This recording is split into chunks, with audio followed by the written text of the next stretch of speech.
Welcome back for another episode to Conversation with Yogis. Today we wanted to talk more about practical stuff. We have been talking about our experiences, how we came into yoga, how we met yoga, how we started practicing. But today we want to talk more about things you can learn from. So I always hear from students like, what is rocket yoga? What is Ashtanga yoga? What is a vinyasa flow? What is restorative? So today we're going to be talking about the different styles and lineages of yoga classes, and also the different props you see in a studio. Because I do find when you go into studio, you have all these props available, and sometimes you're like, don't actually know how to use them, or should I use them? And some people don't use them because they think that if they use blocks or bricks, their practice is not as advanced or anything. So we just want to talk about all this props and different styles of yoga. So hopefully, I think we should start with probably styles. What do you think, Ashley? Yeah, we can go over, we have a list of styles we wanted to talk about, and we'll just do our little disclaimer right at the beginning. I haven't actually tried all of these types of yoga, so we're just going to do our best to explain them from what we found on Google, and some of them I've done once or twice, so we can explain our experience of going to those classes. I practice, as many of you guys know, Ashtanga yoga, rocket, vinyasa, and so that's what I'm more comfortable with, or have my solid foundation in and practice. What about you, Melinda? Which ones do you practice? My practice is usually rocket and mandala. So those are the practices I usually practice. I do practice Ashtanga, not as often as you do, but I do go back to it every now and then. So those are I think, the practices we can talk more of, but also we will try to kind of explain what you can expect on other classes. But of course, we are not training them. I mean, I wish I could train in all the kind of lineages, but I think I would be broke, probably, to be honest. And also, I think we try to be, not try to be, try to be master of one and not trying to do all of them in a way. Yeah, I Because think it's that's so many. important. Sorry, I interrupted you, but Oh, that's okay. my teachers told me when I started practicing yoga to just pick something you enjoy and then do that, because otherwise, if you are practicing all these different types of yoga, it's like being at the beginning of 8 different paths, for example, and then never actually choosing a path to go down and explore where that path might lead. Instead, just pick a path and go down it and see what happens. And that advice has really stuck with me. And that's why I haven't tried the other types of yoga, because people tell me, oh, you should try this type. Oh, you should try this type. Try this. This will help. I'm like, there's only so many things you can realistically bring into your life and develop and commit to. And Ashtanga is a full-on practice. So I don't really have time to do more than that. And it works. Yeah. It works for me. So that's why I've chosen to continue down the path of Ashtanga, and it continues to evolve as a practice for me, and I've been practicing for 14 years. So I'm glad that I chose that path. It's not the only type of yoga I've practiced, of course. I practice rocket about once or twice a week, just to have that play element. We spoke about this in another podcast, and explore inversions, enhancements, because I enjoy that type of stuff. I'm not going to lie and pretend I don't. It's fun for me, and it makes my practice fun, but my spiritual practice lies in Ashtanga. So I guess maybe that would be a good type of yoga to start with explaining. Now, at Ashtanga, we do the sun salutations at the beginning. You are going to get a sun salutation A, sun salutation B, depending on the teacher and the class, if it's a hour class or 75-minute class or a full primary, Or maybe you go to Mysore, which is self-led Ashtanga. You go and just get on your mat, you memorize. It's a set sequence, and you practice it yourself in accordance to your own breath. If you go to a led class, I teach a led Ashtanga class, then I teach 5 sun salutation A, 3 sun salutation B, and then we go into the set sequence, and it's 5 breaths per posture and a few breaths between the transitions, depending on the transitions. But the breathing is very specific to how you move within the sequence, and you memorize it over time, and it becomes this really beautiful moving meditation. And it does take a lot of practice to get there, but it's definitely possible. And once you can really get into your breath and don't have to think about the movement so much, it does feel like a moving meditation. And there's the opening chant, there's a closing chant, and the standing sequence, balancing sequence, there's seated sequences, and then the back bends and the closing sequence, which is shoulder stand, plow, etc., headstand, and then Uputahi, everybody's favorite, little breathing exercise, and then Shavasana. Now, there is different sequences within the Ashtanga system. There's the primary series, and then the second series or intermediate series. And then you go into advanced A and B, and these ones, intermediate, advanced A and B, are only going to be learned in the Mysore room. You probably are not going to encounter led classes that teach them. But if you wanted to get a flavor of what the intermediate series was or is, you can go to Rocket. Rocket 2 is really based off of the Ashtanga intermediate series, and Rocket 1 is based off the Ashtanga primary series.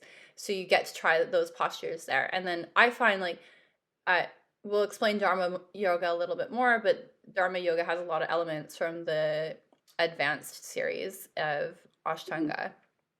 So you can see what postures are there, and then I've tried Dharma a lot. I love Dharma.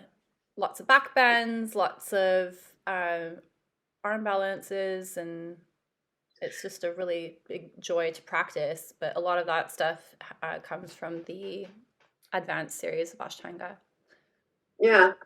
I mean, just going back to Ashtanga, I think the first time you teach, like, if you teach a beginners Ashtanga class or people new to Ashtanga, I think everyone's like, what? We step back, what we're doing? So I think always the first confusion over how the practice starts, when it wears off, everyone's like, oh, actually, I know I'm always stepping out and turning this way, and I'm going to do the other side. I think it's a very good mindful movement. So that, that's why I really enjoy Ashtanga, because you do get a lot out of it when you feel comfortable with the sequence, even if you don't fully remember it. I think is that what you can expect, and I think it's a very good practice for that. But as also you already went into kind of Rocket into a little. So Rocket came out from Ashtanga. Yeah. We will talk about with the Davina about Rocket, but I do think Rocket makes Ashtanga a little bit more accessible, a bit more fun, a bit more playful. It's really just like, oh, if you can't do all these postures, you can still try these other postures. So I think it's quite welcoming. So if anyone ever try, if you tried Ashtanga and you liked it, try Rocket as well. I think it's a very good bad brother or sister of the practice, and I think it's quite fun. And then yes, Dharma. What if I think neither of us are Dharma teachers, of course. We both practiced it. I find with Dharma, as you said, lots of back bends. I love how they use Dharma straps, those tiny steps. You can try to get into all the binds and into all the balls. Dharma definitely consists more chanting and singing. So I think we will come out to that you do chanting in Ashtanga, but you do the opening prayer. But in Dharma, you do sit down and chant in the end of the class. And you teach, I think the teachers teach more about the philosophy as well. There's more talk in Dharma than you would hear in an Ashtanga class or a Rocket class. So, well, it depends on the teacher for the chanting too, because I have some Dharma teachers who don't do that. Okay, fair enough. Yeah. Yeah. So that's the thing. Like, and then some like do the chanting and play the harmonium. I Yeah. think I've practiced mostly with Emmy, and she always chants. So Yeah. Oh, her voice is lovely. yes, definitely. Yeah, and that's just something that we just don't do in Ashtanga and Rocket. I mean, the No. opening mantra, closing mantra, but you just recite it and get straight into the sun salutations. Yes. Yes. Before we move on, I wanted to just talk about the history of Ashtanga because it's really interesting and I think important to understand where all of the other types of yoga came from. Not all of them, but many of the ones that we practice in the West today. Yeah. So Ashtanga came from Mysore in India, and Sri K. Patabi Joyce, who we'll talk about more in another podcast, created the Ashtanga system alongside Krishnamacharya, who apparently they found the Ashtanga system written on palm leaves in the Karnataka library. I think that's amazing. So they are the only ones who saw it, apparently. But as the story goes, they got Ashtanga from palm leaves. And they started the Ashtanga Mysore Institute in Mysore in 1948. Ashtanga Yoga Research Institute, mind me. And they started teaching, Patabi Joyce started teaching European students in the 60s. Yeah. Mm-hmm. And then that's where those people brought Ashtanga yoga back to North America and to Europe and started teaching people here, and that's where it came from. You know, yoga was unheard of basically before in the West, and it's Ashtanga Vinyasa yoga. So all the Vinyasa yoga comes from Ashtanga as the roots, including Rocket. Yeah.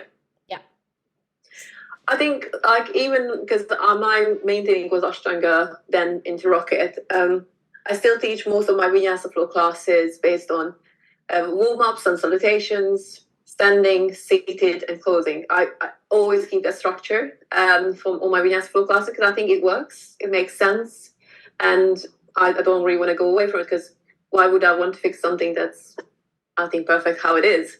Yeah, exactly. It's such a good practice. I think it all makes sense to me.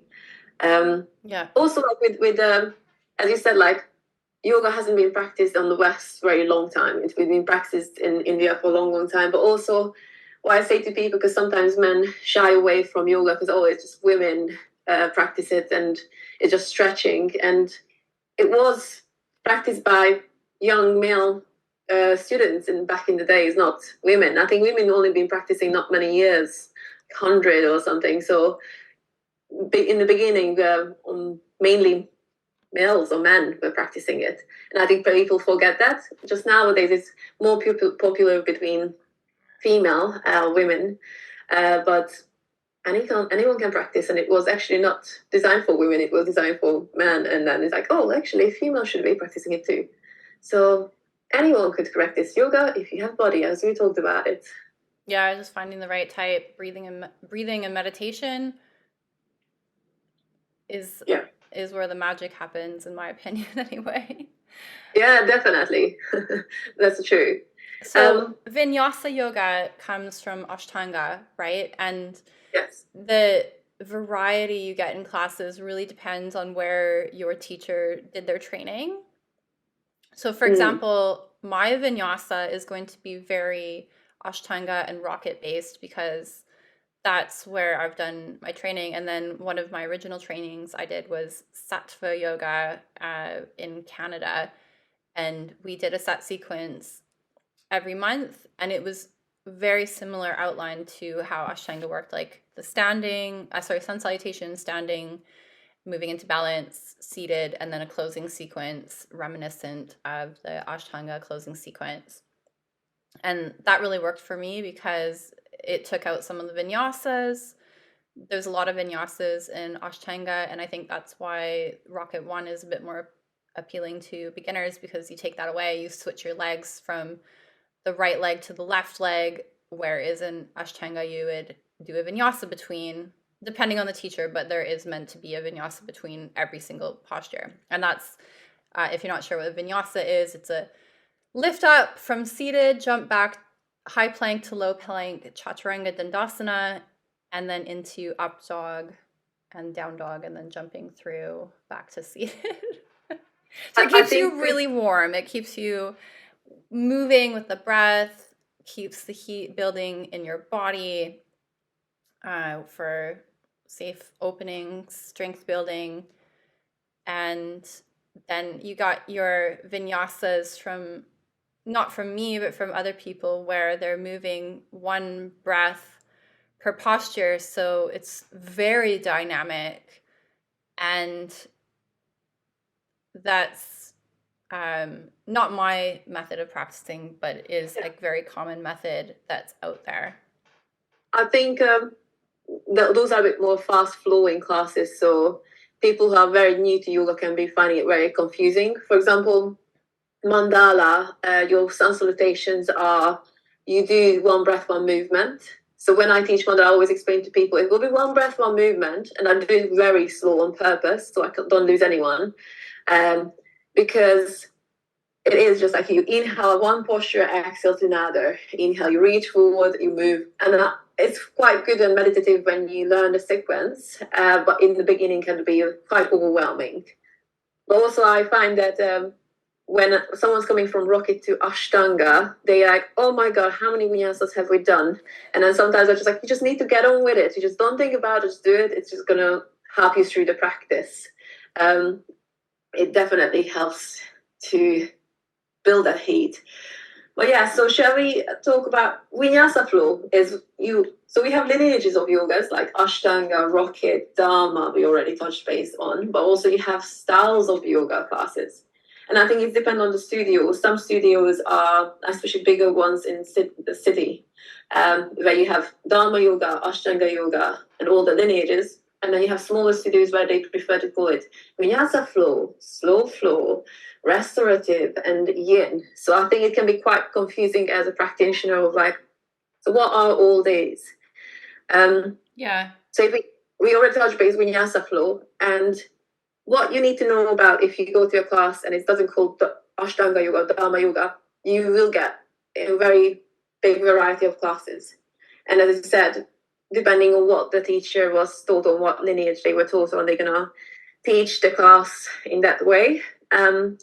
So I think if you go to a vinyasa flow class, you don't actually really know what to expect, unless it says dynamic vinyasa. Then you're gonna think about, okay, they're gonna make us move or work hard. There will be core, there will be heat building or inversions. But if you go to a slow flow, probably it will be a slower flow.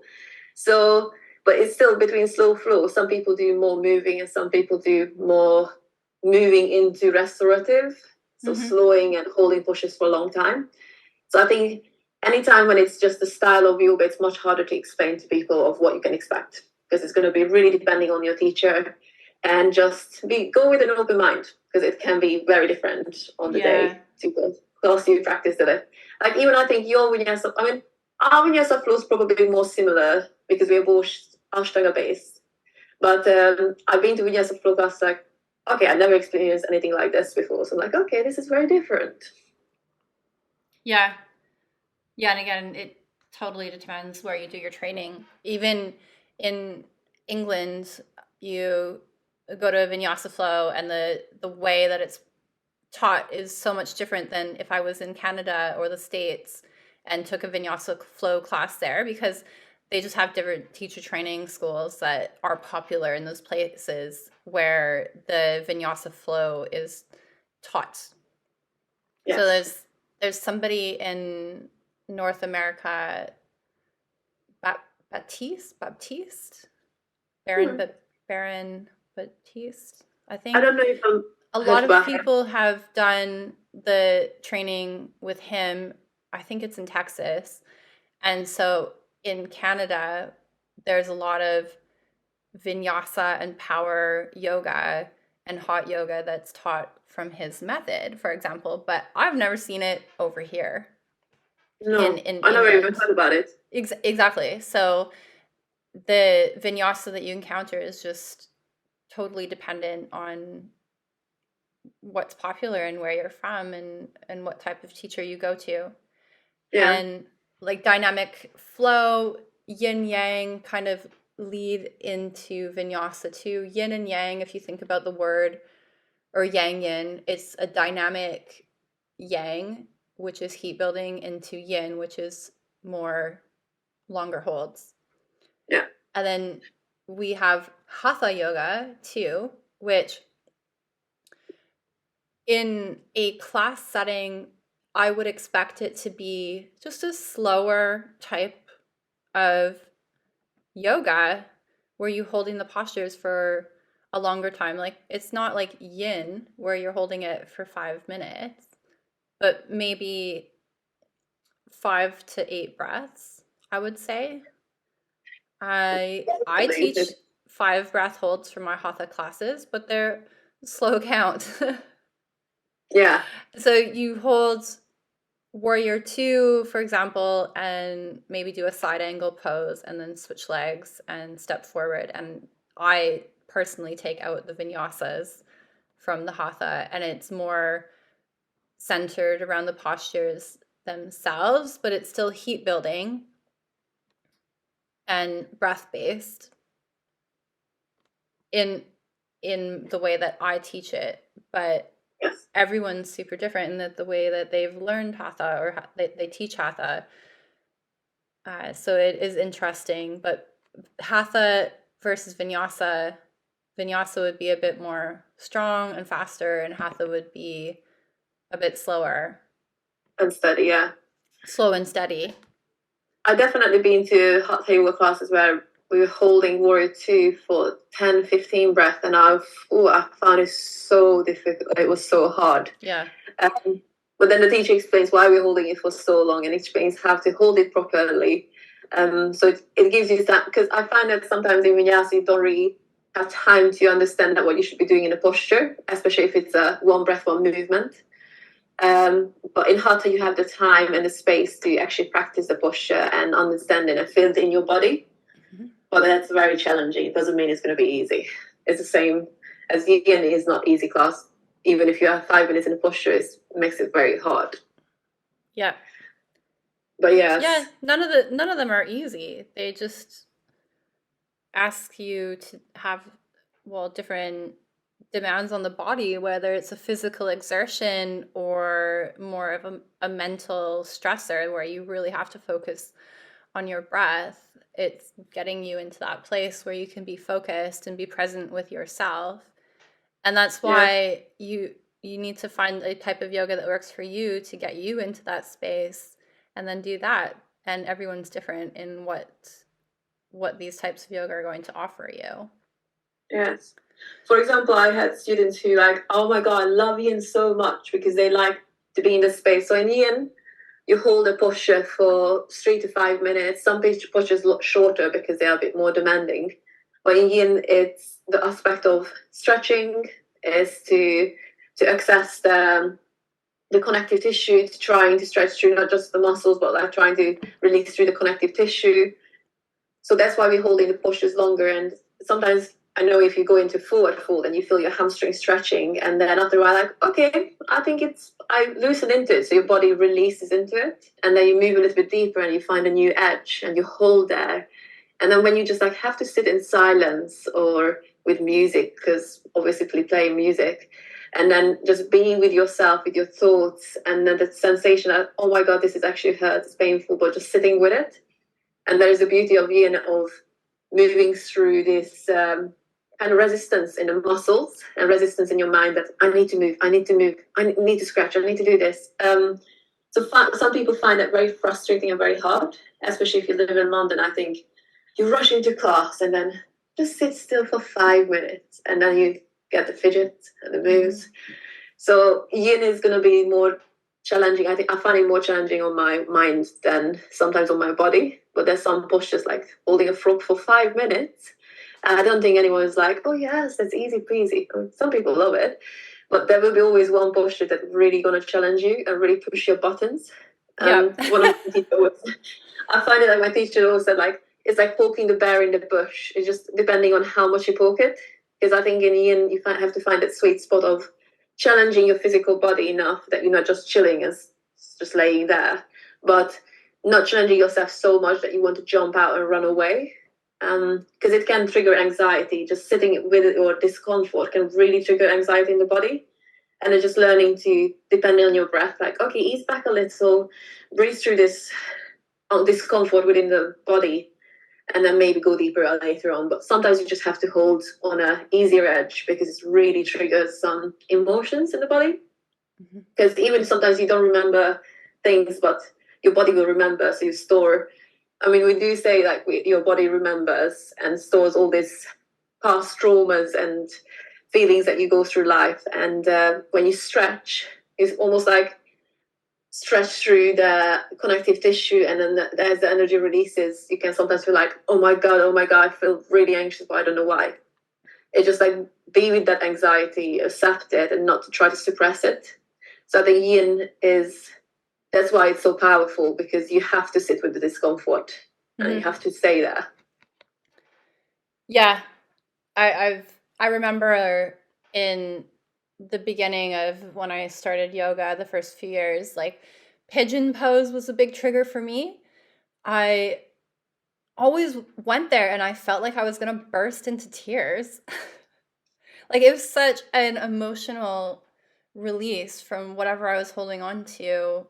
And it can be quite non-specific sometimes. You just, maybe a memory comes up that's quite clear that you've been holding on to, but maybe it's just like a burst of emotions where it's like your body just wants to let go of it in that moment, and you move through it and you feel a bit more free.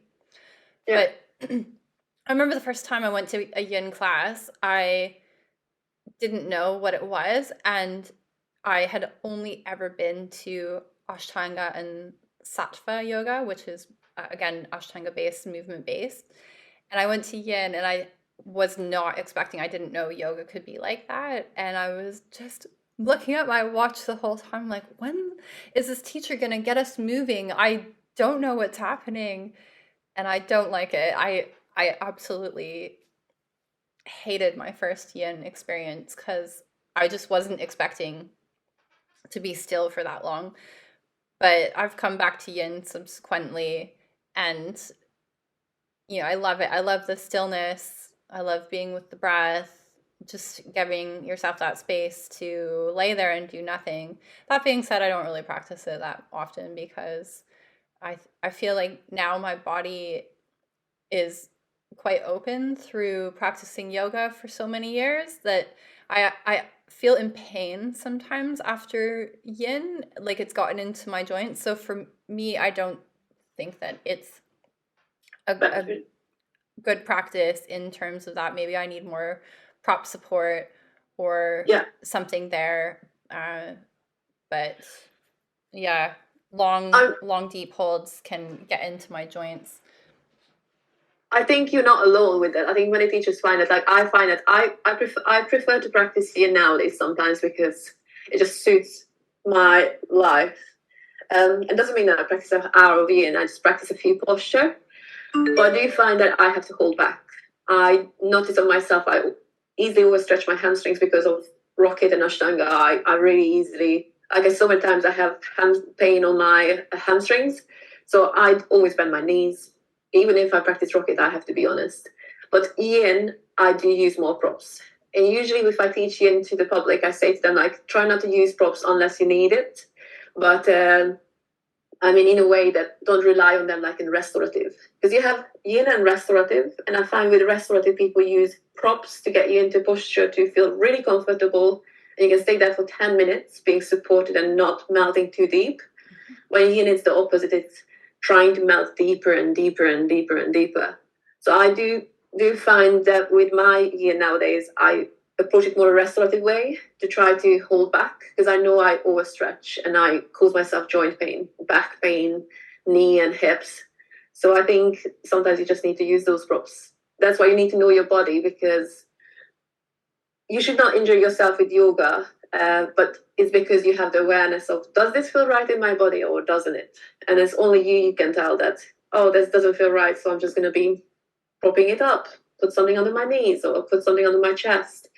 So not to overstretch, because there's quite a few posture for that, to overstretch in them. Yeah, and that's where maybe the suitability of a yoga class for your body type is really important to think about. If you're a stiff person on the stiffer side, then yin would probably be great for you. Maybe it's too uncomfortable, I don't know. But people who are more on the hypermobile spectrum, who tend to be more flexible and can very easily just drop into their joints, yin is maybe it depends, because I have hypermobile people who come to my yin class and they tell me, they're like, I need this class for the breathing and for the mindfulness, and we really just support them with loads and loads of props so they're not going deep into the posture. So for them, yin works, but you have to have that body awareness, body mindfulness to not push and overdo it, because I've also had hypermobile people come to yin and I've talked to them about it, but like really supporting their body with props, and then they didn't. And they came back the next week to the vinyasa class and they told me, they're like, oh yeah, yin, it did make me feel uncomfortable in my joints. I don't think that's the practice for me. Vinyasa based, heat building, working on strength in my body feels better. Yeah. I think it's important that people pay attention how they feel after a practice.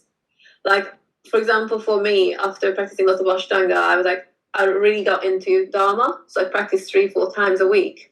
But because back then I was still more flexible rather than strong, and I always wagged myself into these deep back bends because I could.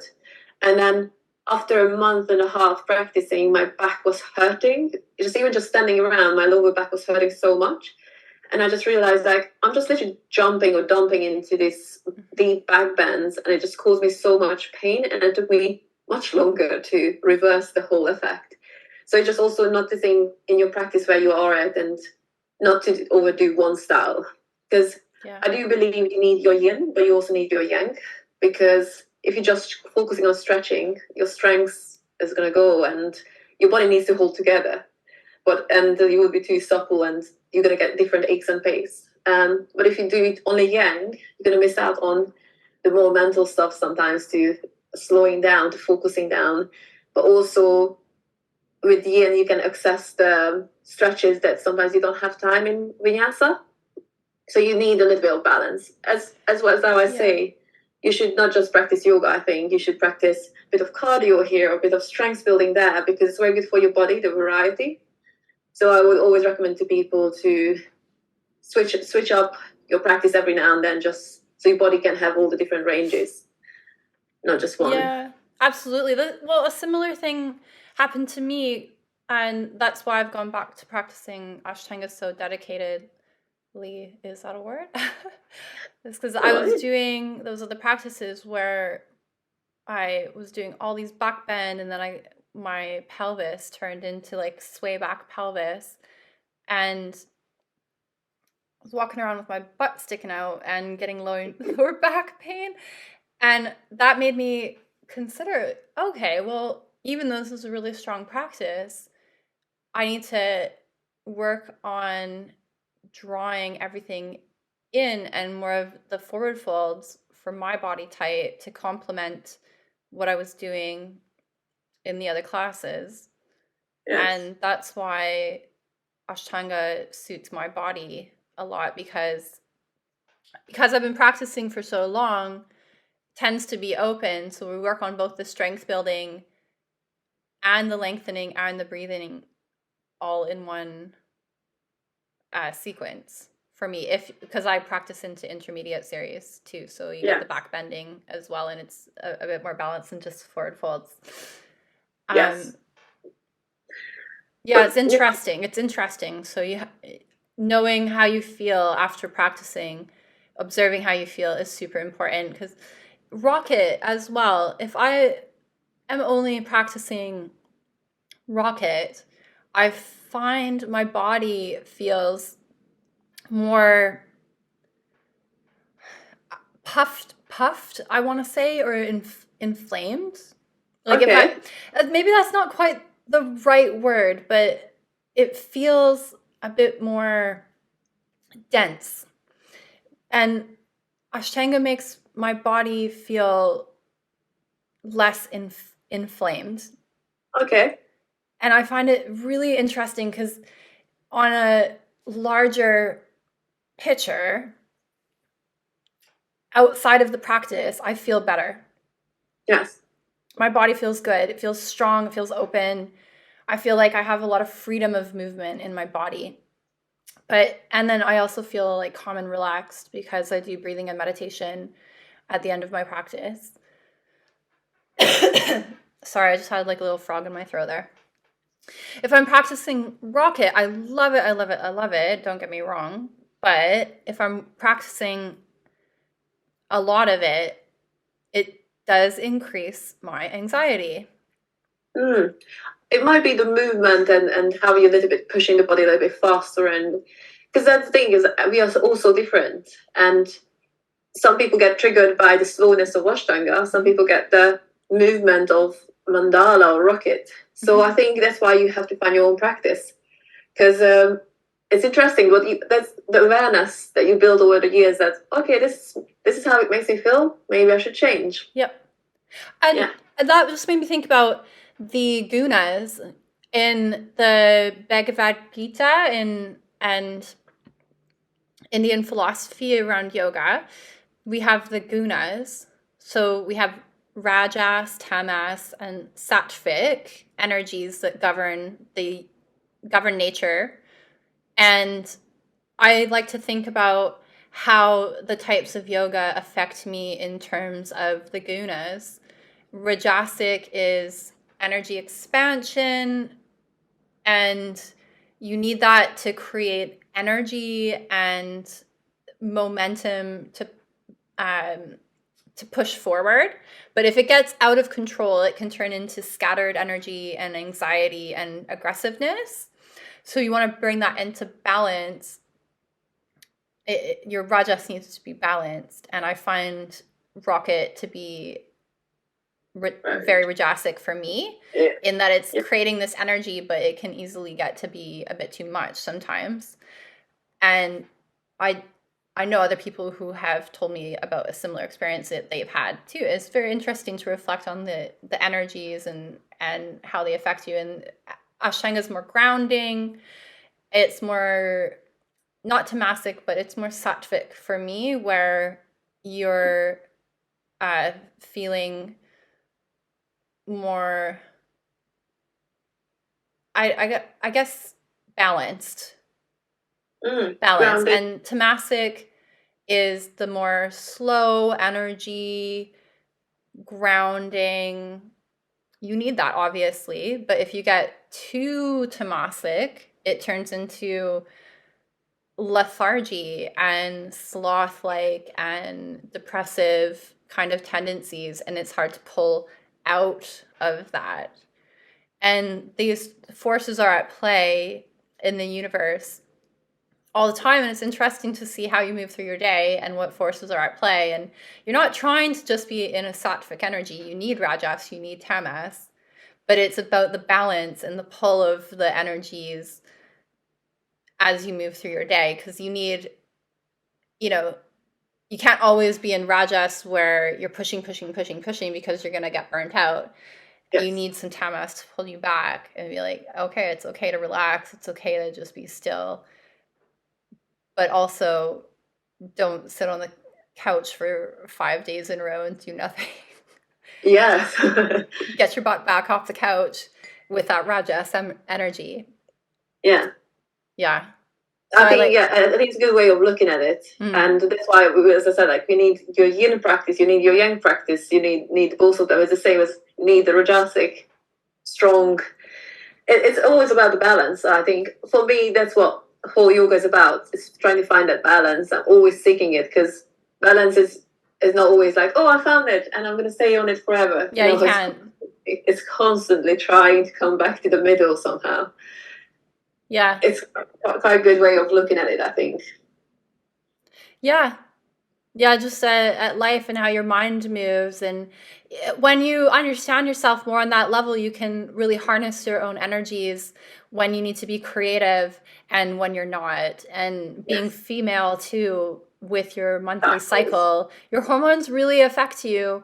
And, listening to the times of the month where, I always have a lot of stuff that I need to get done, but there's just some times of my week and of my month where I just can't, and you need to honor those times and be like, well, maybe I do need to sit on the couch and watch Netflix for today, because pushing into forcing myself to be creative just doesn't work, because I sit and I'm just like, my mind's spinning, I can't focus.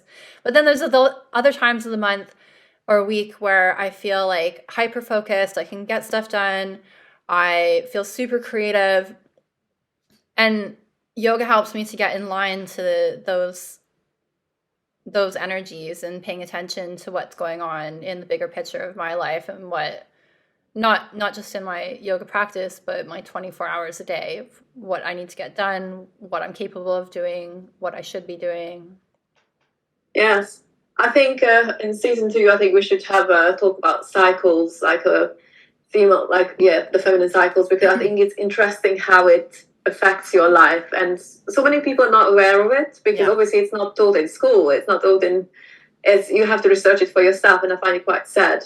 But yeah, we definitely was like, oh, we went off track a little, but yeah, I think it's important thing we should be talking about that.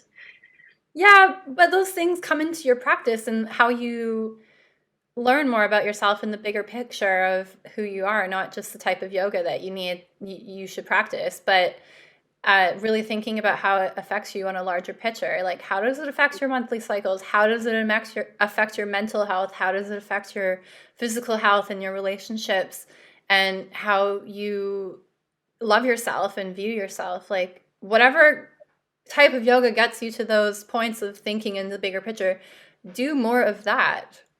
Yes. It's not physical exercise. It's not stretching. Like, obviously, there's physical benefits. You improve your diaphragmatic breathing. You improve the mobility and strength in your body. Like, that's wonderful. But what are the bigger picture effects of your practice? And that's why I like to remind my students that your practice is not going to feel the same every day. So you might have been doing the most of the things yesterday, and today, like, you can't do a proper sun salutation, and that's okay, because your body will feel different, your hormone levels will be different, so it will always feel different. And it's just not stepping on your mat with expectations that today I just really need to push it out, and then you can't, then just accept it. It's just going with your energy of the day and accepting where your practice takes you on the day, and that brings again awareness into your practice. Exactly. Yeah, sometimes you come onto your mat and you feel like, oh my God, my body is a bag of bricks. I'm so stiff. Why am I even trying to do this? And then you start breathing. Those are the times when I'm like, okay, focus on your breath, find your intention. And then you focus on your breath. And some of those practices have turned into the most amazing practices where your body just opens up because you're focusing on your breath. And that just shows you the power of the breath right there for yourself, if you've ever had an experience like that. But sometimes you do step on the mat and your body and your mind are just not responding to the breath. You're feeling scattered. Again, just try to tune into the breath. If it's not feeling right, do your sun salutations and call it a day. Yeah. But go with whatever you start to feel when you get on your mat and start to connect to your breath. and just see where it takes you. Sometimes I feel like at the beginning I would get 5 minutes done, but then it turns into 2 hours. Yeah. It's amazing, I think. Yeah. I just wanted to also mention with the yin and yang words, that's actually from traditional Chinese medicine. It's not from yoga philosophy. So it's just the two Eastern philosophies being joined together in yoga practices. Yes. Yeah. I think it's both like a yin. Some people teach a yin class from the Chinese medicine, the meridian lines. So some people focus on like, okay, today we're going to focus on muscle groups. Some people going to focus on different on the Chinese medicine, like one of the lines of the body. And I have a very little knowledge of it, and I find that very useful. But also, we would need someone else to tell all the like which line to which posture you can connect to, because it depends again. Yeah. Because some people teach yin more from an anatomical perspective of where you should be feeling it, where you should be avoiding it, and some people like more of an energetic level, like how the energy moves in that channel and where you need to find the release. Mm-hmm. And I think it's quite, as you said, like it's quite good how some different practices come into yoga, because mandala is one of those yoga practices that it fuses so many different practices, like some tantric traditions, some elemental traditions about like the four main elements of the earth you can find, of like earth, water, fire, and air. So it's kind of an Ashtanga based practice because it follows of sun salutations, standing, seated, and closing, which is yin, but it also fuses all these different traditions into one practice. So for me, that's why I like it, because you have four different practices. You actually have more than four there, but four main practices.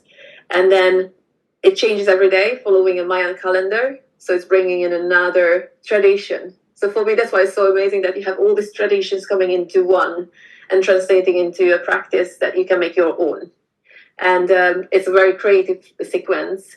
You're not just facing forward, you circle around, you're facing to the back of the room.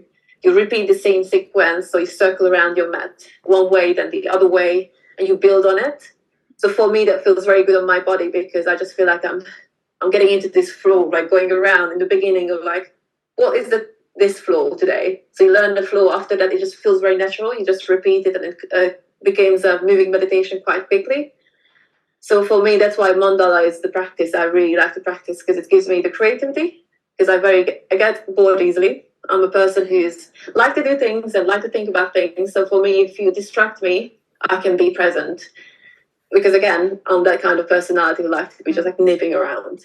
So mandala does not let me get away, because otherwise you're going to be lost and you're going to be very far behind. Yeah. And even just teaching it is like remembering right leg. Okay, right leg which side? Oh, the pulsation here, stop here. So mandala will be always a little bit a practice that keeps you on your toes, because you have to stay present, because otherwise you get lost. Yeah. Yeah, I've tried mandala a few times. I do enjoy it. Yeah. Yeah.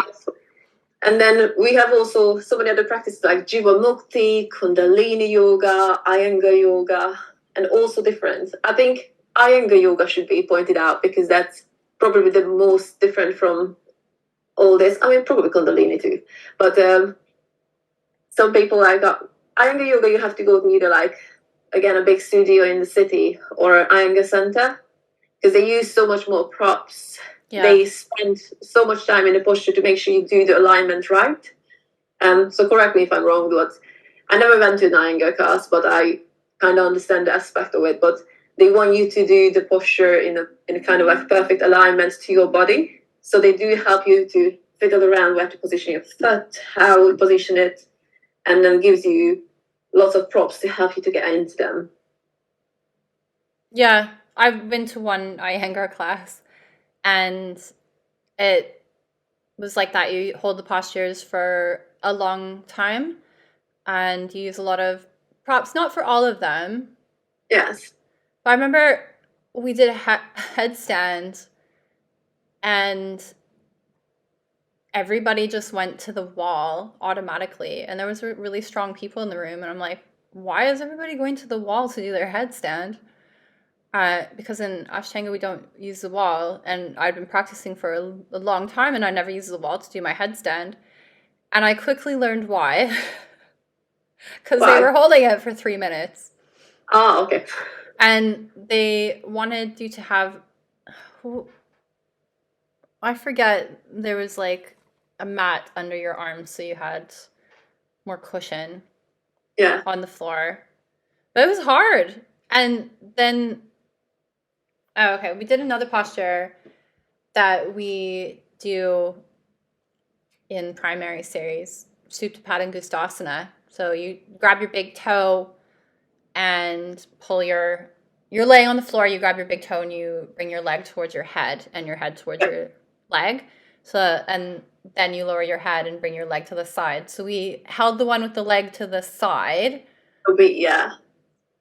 B variation, for a long time, and we did it in partner work where somebody stepped on your hip of your straight leg and helped to push your leg out to the side more. Yeah. And I remember getting yelled at a lot that my hips weren't perfectly aligned. Oh. But you really feel the intricacies of the postures and the energetic lines when you're there and you're like, move your right hip down 2 millimeters and then lengthen your left waistline and then lengthen your right neck. And I really appreciated that, because you're right, in vinyasa it's easy to gloss over that. Just coming back to my sattva yoga I did in Canada, we worked with energetic lines in the body, side body, back body, front body, and strength. And they were really precise in how you learned postures. And it reminded me of Iyengar, but we just never held them for as long. We learned them over time, the precision in the postures. And I bring that into my hatha teaching. Yeah. Iyengar, interestingly, also was taught by the same teacher as Pattabhi Jois, who created Ashtanga. Krishnamacharya was the teacher of both of them, and he taught them both very different styles of yoga. So those are the OG types of yoga, two of them straight from India, and I always have massive, massive respect for them. Yeah. Yeah. Yeah, because it's also interesting. Like I say to students as well, that we hear practice classes where you have so many people around you. You have one teacher and 20 or more students, or depending on the class. But it was taught more one-on-one, so that's why you can see that Pattabhi Jois took out more Ashtanga, and BKS Iyengar went more his style, and they both formed their own style with their own teacher. So it's interesting how it went to. It's very similar lineages, but still it's different in the core of it, and I think it's quite interesting. Yeah. But also, I think there are so many more new style of yoga. Like still nowadays, there are so many new things coming out. For example, you have the Jivamukti yoga from, I think it's from the 80s. Jivamukti started quite a few years ago as well, not a few years ago. But Jivamukti as well, they do a lot of philosophical approach.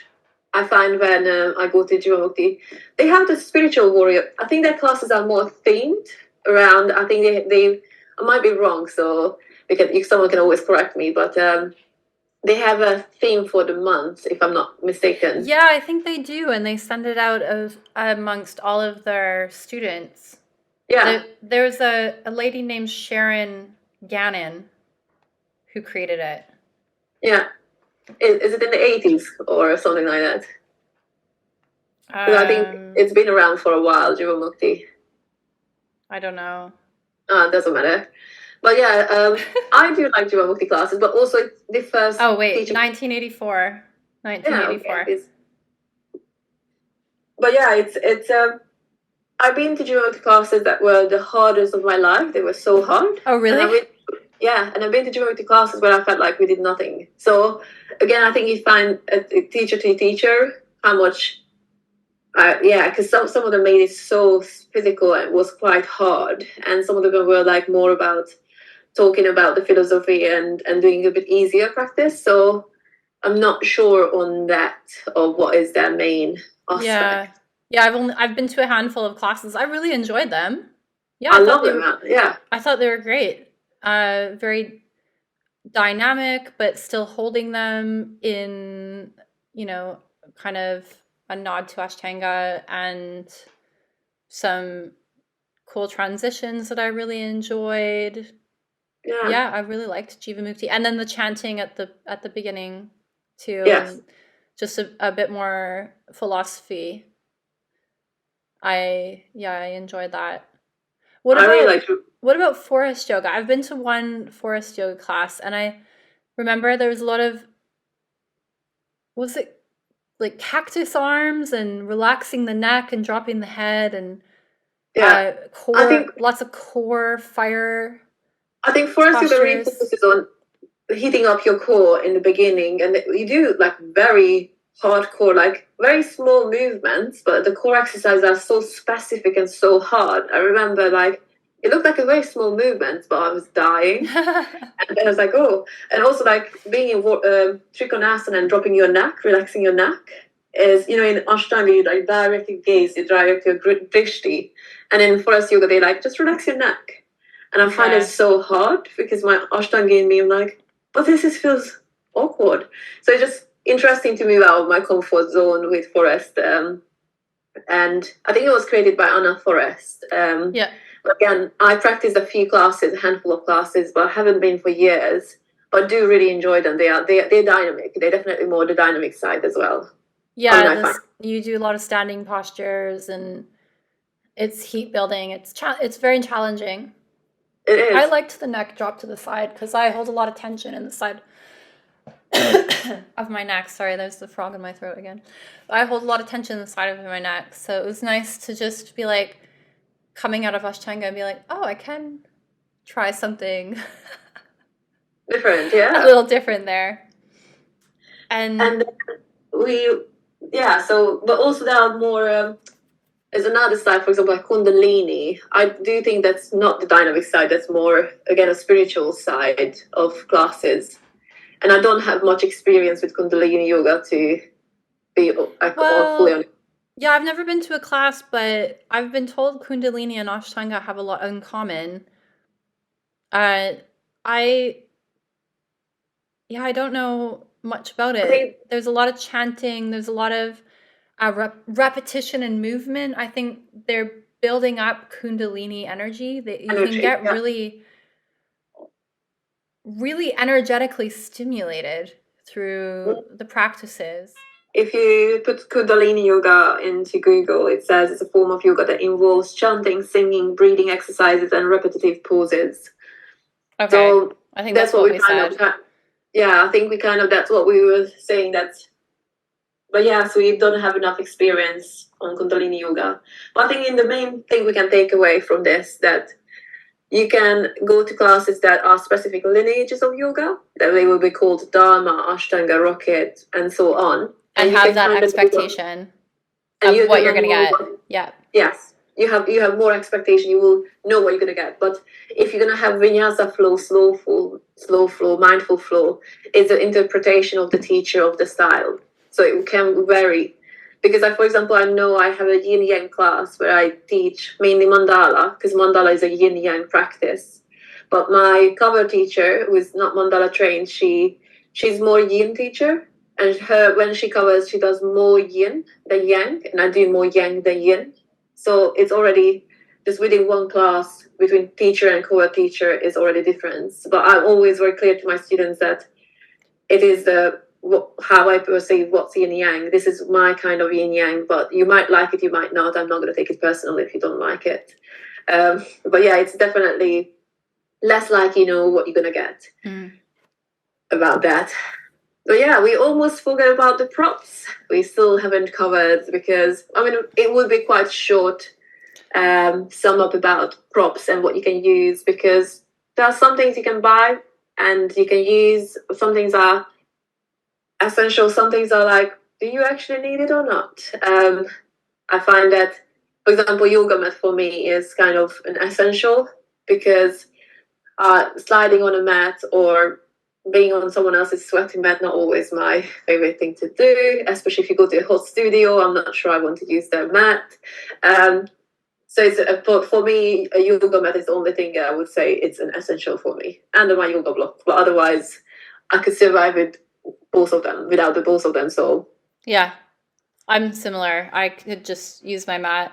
I thought it was so weird when I moved to London from Canada that everybody used the mats at the studios, because in Canada they did have the mats that you could borrow, but you had to pay $1 to rent them. And it was, I don't know, the perception of renting the mat there, and you're like, oh my gosh, I forgot my mat. I have to rent a communal mat. Gross. And then I came here and everyone's just happy to use them. And yeah, I'm like, this is so different, but I get it. You don't want to be carrying a heavy yoga mat around London all day to go to yoga.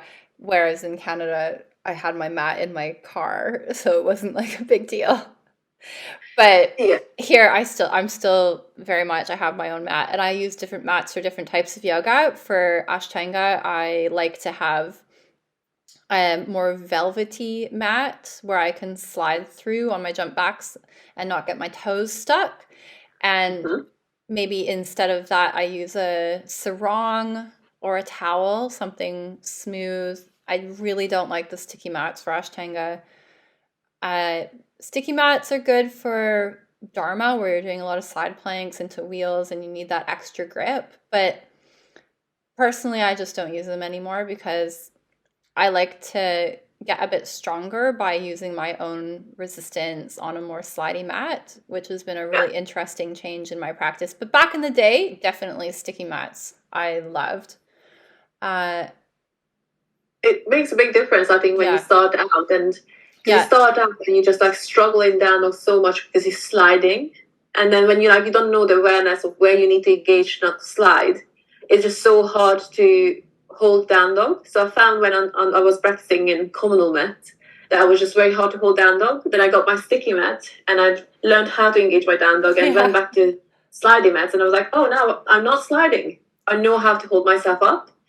But I think it sticky mat kind of taught me like, okay, now I have time to focus on down dog, not focusing on sliding away to the eternity. yeah. Down dog on a crappy mat when you're first starting is torture. It is so true. I remember, like, how long do we have to hold this pose? I need to get out of this down dog pose. This is the worst. That Yes, was my definitely. personal thoughts, my personal experience when I first started. And then I got a better mat and it helped a lot. Same. In Ashtanga, we don't really use props, but that's quite old school. I know many Mysore teachers give props to their students to help them out because the postures are just, they're not suitable to everybody's body and people need different props. Somebody told me the other day they went to an Ashtanga class and they were yelled at for using a prop. So people are still doing that and I do not agree with that. Let people use props. Don't make it so strict. Don't Yeah. alienate people. Like, it's not a big deal. It helps them feel more supported in their body. And like, I don't use a lot of props, but I remember when I first started breathing and meditation practices, I had to sit on a block because I could not sit on the floor cross-legged or on my shins. My legs went numb, my hips were in pain, my back was in pain, and that block was a lifesaver.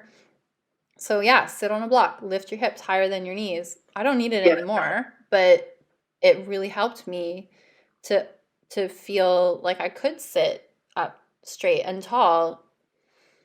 Yeah. I think that's why for me, that's why yin approach coming into my practice is with yin, you learn about how your body moves, how much external rotation you have in your hips, or how like you can be very specific, but you can understand the body a bit more. So you learn how to use your props to support your body.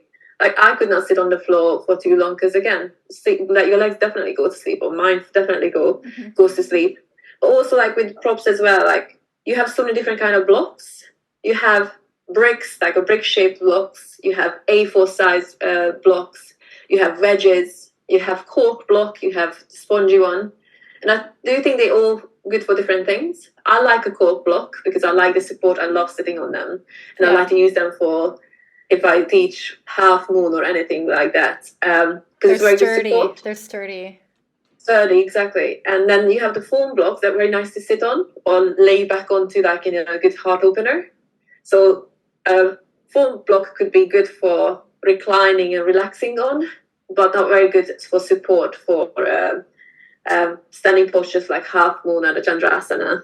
Yeah. But and then you have the big A4 shaped block. I find those are good for. I like to sit on them in some postures, and I use them for like some people do shoulder stand on four of those A4 blocks, and then letting the head drop down so the neck doesn't hurt. So it's amazing. But then who's going to have 4 blocks of those? I mean, no, not much, not many people. So I do think that they are like almost like very special blocks. Or you have the wedges for under the wrists. If people have a wrist pain, who doesn't have people who can't really flex their hand back so far, they do use these wedges to support their wrist against wrist pain. Yep. Yeah, those are great. And then those flatter blocks, some people use the foamy ones to put underneath their knees if they experience knee pain when they're touching the floor. Yep. Or you can like double your mat and make it extra cushiony, or grab a towel. I remember when I first started, I was dreading the lunges and the half splits because mostly my knees, not because of the actual posture. I just didn't have the leg strength to support it. So I used the knee support. Yeah. With anything. I do have students who actually bring, I didn't even think about that, but knee pads. Oh, yeah, those knee pads. Yeah, those are popular. Yeah, because I know for my sister, whenever she practices with me, and any kneeling posture, she's just in agony. She just can't stay there for a second. And I remember in the beginning when I started teaching, I was like, you just have to stay there. You just have to find a way where you can feel comfortable. It's like, move forward, move back, just find it. And she could never find it. She just like have a funny knee. And so I was like, use knee pads. But, I had to learn as well that I tried so many different variations on her, and none of them worked. But so knee pads works very well for some. It's just learning how to use it and be quick with them. If like, I need it, and put it in. Yeah, and they're needed because some people just have really sensitive bones and joints, and if you feel like that's something you experience in your postures, and all you're feeling is bone pain and joint pain, then you need to use props or some type of support so you can figure out the muscular engagement or the proper stretch and come out of bone pain, because there's absolutely no point being there. It could cause an injury. It feels awful. It's not going to do anything beneficial. That's like I find, because in Rocket, when we do the splits, we do the front splits, we do the side splits, the boxing split. And I have students who have to come out of boxing splits or have to stay very high up because they almost feel like the knees caving in and breaking in. It's like if you feel it in your knee, come to dragonfly, which is like sitting down like Upavishta Konasana, wide leg forward fold, rather than staying in that split, because there's no point that you feel like your knee's caving in. If you feel the pressure on the knee, you're not doing the posture right. So So it's also learning that some postures sometimes you have to modify in your own practice. And I do that same as well. Sometimes I have to do a similar posture but different approach. Yeah. For that wide-legged and box splits, that was my posture that broke me. I love it now, but because of the knee thing that you just said, it felt like the inner knees were pulling. My adductor muscles, my inner thigh muscles were super, super tight. And I had no hip flexion or movement whatsoever.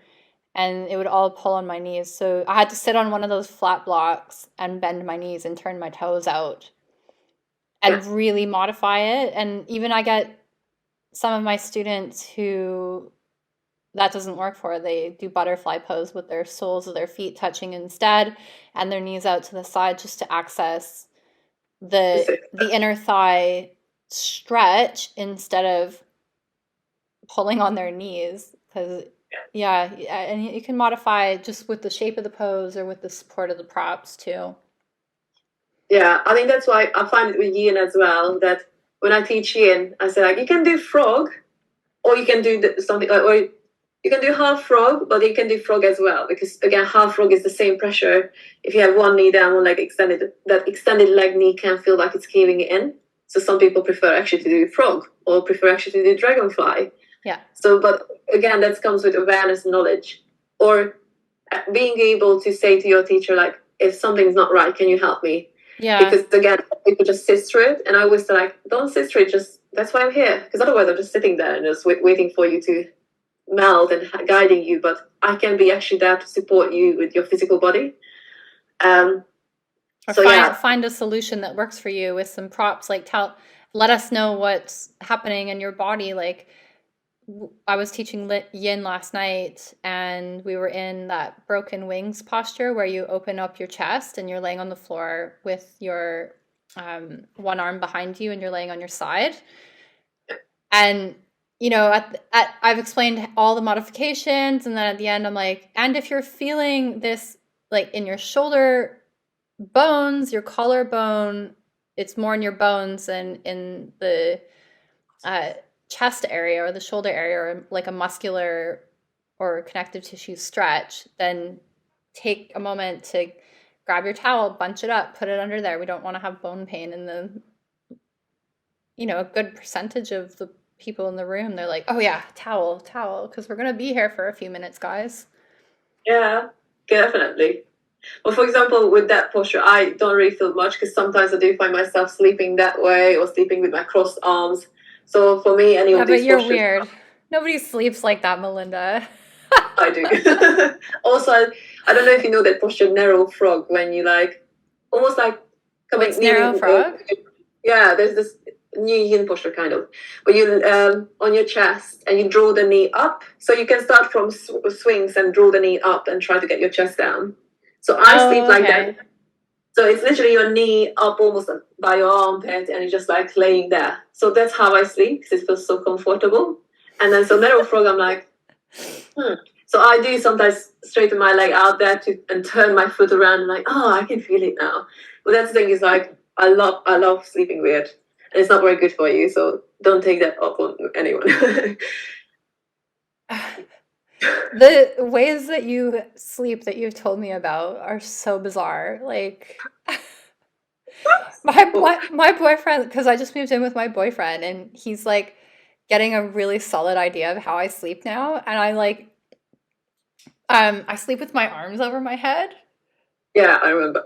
And he, like, to other people that is just so weird, like it's not comfortable, but for me, sleeping with my arms over my head is so comfortable. Yeah. And then he's scared he's gonna get like whacked in the face with my elbow because we're like getting used to sleeping next to each other actually every night. He's like, why just sleep with your arms down here? I'm like, I don't like it. My arms need to be up here. So good. And no head on the pillow either, because it hurts my back and my neck if I sleep with a pillow. I sleep flat on the mattress with my arms over my head. Yeah, one of the rare ones. I have like 3 pillows, because I have one between my legs or under my hip. Definitely have all the support. You see, you need props for your sleep, not just for, or maybe you don't need. I need it. So, yeah. Yeah, get the bolster in bed, put it between your legs for lower back support. Oh, I love that. I always sleep with a pillow between my legs. A bolster.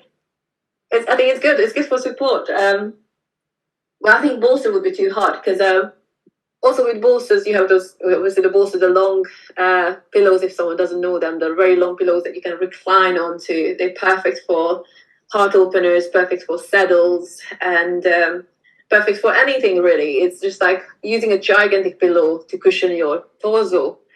And I find that bolsters that have like some kind of buckwheat or seeds in them, I prefer them, because they can mold to your shape a little. But when you have those hard ones, when they are just like standing in a sturdy, long shape, I'm like, oh, it's just very uncomfortable when you lay back on them. But they are wonderful when you can recline back on them, or you can use it as a heart opener. It's just the best thing you can have. But it's a luxury item. You just reminded me of something. One of my students told me she bought a pillow that was developed specially for Crohn's sufferers. Okay. And she was showing me, like, I'm like, oh, it's a yoga bolster. But they're marketing it like very specifically to people with Crohn's disease. So they lay on it and basically open their abdominal wall and have more space in the front of their body. So they're propped up. I'm like, oh, that's really, really interesting. Like, companies are marketing a specific yoga posture and yoga prop to help people with a very specific health concern. It probably realize it works, and then like people are going to search for that because people are not going to search for books. So it makes sense. It's smart. It is smart. It is good little. Well, it's helpful for people because they wouldn't be looking for yoga postures and yoga props for Crohn's disease. It'd be like, help me with my Crohn's disease. What can I do to deal with it? Maybe in a natural way. Who knows what the Google keyword search words for those? Something like that. But and what was the last thing we wanted to talk about? Like yoga wheels. Yeah, straps, yoga wheels. Like, I think yoga wheel is one of those special things you see nowadays on Instagram, and I was guilty. I mean, I was gifted one from Yogi Bear back in the day, and I like to use them for inversion, but it's not the perfect height for my height, because you can use it for like handstand to rest your or forearm stand to rest your forehead against it, put it against the wall, and then you have an extra point of support. So I can actually hold your pincha without touching the wall, because you have not just your forearms, but your head touching against something. Mm-hmm. So it's another point of contact. Some people stand on them and balance them. Some people recline on them. I mean, I try to recline back on and I have good back bends, but it was so painful. I find it like the edges of the wheel was digging into my back so much. I was like, I can't feel this. How is this comfortable? Oh, I loved that. It felt like a massage, like rolling up and down and like pushing into all the tension on my back. Oh, nothing. I do have a yoga wheel, but I never use it. No, me neither. I think it's one of the things that people get, but not like no. I don't think everyone's really using it every day. But for example, for me, I have been in classes where they're like, get the yoga wheel today, and then there's like, I don't know. Yeah. I don't even know what they're doing. I think they're rolling on it at the end of the sequence, like into their back bend, or like using it for Pincha Mayurasana or scorpion pose, where you're holding the wheel with your hands and on your forearms and bringing your feet over your head and touching the wheel or something. It makes sense, but I think it's just like so much clutter around you. But I love it. I think it's a good idea, but also you have to have the space and and then there's my Ashtanga teacher vibes coming in. I'm like, let's have less clutter in the room. Please, I'm same. You can use the props, but in Rocket I teach with 2 blocks for a few postures, and it does help with people with half splits, Ardha Hanumanasana, to have the blocks under their hands just to straighten out the spine and get a bit more space in the neck and across the chest and shoulders. I think it's for Rocket the two blocks for jump throughs, for arm balances to give the extra height. It's just so. I think Rocket really encourages you to have 2 blocks by your mat, and I encourage people to have 2 blocks if you can. But also like straps. I mean, personally, I don't really use straps because so many people just straighten their leg, hold onto the strap, and it's just like shoulders are pulling out. There's no engagement. The strap is holding you in the position. So I usually don't really use straps. I like straps for like here, and if you wanna put it behind your head and put it against your foot, and you're just laying back on it, so it stretches your leg up and back. Yeah, that feels nice. That feels nice, but I'm personally not a big strap advocate either. Yeah, I use them for flipping my shoulder and getting my elbow above my head, because holding my foot and then doing it it pulls on my shoulder too much. And I get, like, if my students want to learn how to flip the shoulder, I get them to do it with the strap on their foot and then bringing their elbow super close into their waistline and doing a full forward circle and around. Yeah. Keeping their elbow going from the side. We want to prevent that. And then when people are learning Utthita Hastapad and Gustasana A, so the standing up balance with your right leg in the air, when your knee is bent, eventually you move towards a straight leg and holding your big toe. So the intermediate there would be either holding your toe with a bent knee or holding your foot with a strap, which can help you push your foot away and feel the engagement and stand tall still and let your hand slide down the strap as necessary. Yeah. So that's the posture where I'm like, oh, just hold your toe and bend your knees. Yeah. But the thing is, like, it's very useful. I do like it. I do love the Dharma straps, the small ones. They have, I think, 3 sizes. I think the smallest one, middle, and a longer one. Like a loop strap. Loop straps. You have 2 of each. Yeah. So it helps with your flips, and I do find them they're very, very useful for your balls, for your king pigeons. I like those straps. I always wanted to buy them, but I was like, I spend enough things on my yoga equipment, so I'll leave them out. Yeah. I think maybe we'll wrap up there. Yeah. I think we should. Thanks for listening, everybody.